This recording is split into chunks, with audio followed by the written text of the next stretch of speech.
नंदुरबार जिल्ह्यात सातत्याने हवामानात बदल होत आहे। एकीकडे तापमानाचा पारा हा 40 अंश सेल्सिअस पेक्षा अधिक गेला आहे, तर दुसरीकडे येलो अलर्ट जारी करण्यात आलेला आहे। त्यामुळं शेतकऱ्यांची देखील धाकधूक जी आहे ते वाढलेली आहे। तर तापमानामुळे मानवी जनजीवनावरती याचा परिणाम जो आहे तो होताना दिसून येत आहे।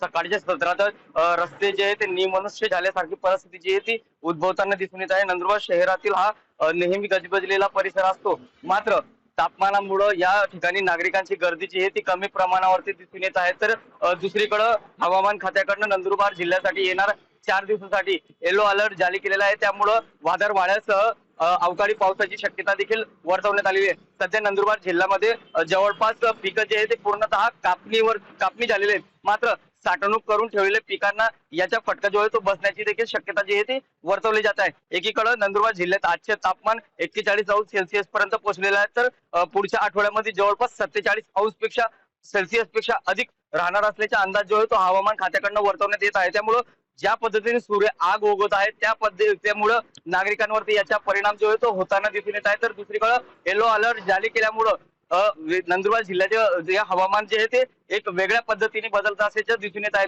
एकंदरीतच नंदुरबार जिल्ह्यात तापमानाचा पारा जो आहे तो सातत्याने बदलत असल्यामुळे याचा परिणाम आता नागरिक जनजीवनावरती होताना दिसून येत आहे। तर त्यामुळे याचा परिणाम जो आहे तो नागरिकांच्या आरोग्यावरती होणार आहे। त्यामुळे नागरिकांनी कामाशिवाय घराबाहेर पडू नये असं आवाहन जे आहे ते जिल्हा प्रशासनाच्या वतीने करण्यात येत आहे। तर दुसरीकडे तापमानाचा पारा जो आहे तो येणाऱ्या काही दिवसामध्ये आणखीन वाढणार असल्याची शक्यता हवामान खात्याकडनं वर्तवण्यात येत आहे। जितेंद्र बैसारे, TV9 मराठी, नंदुरबार।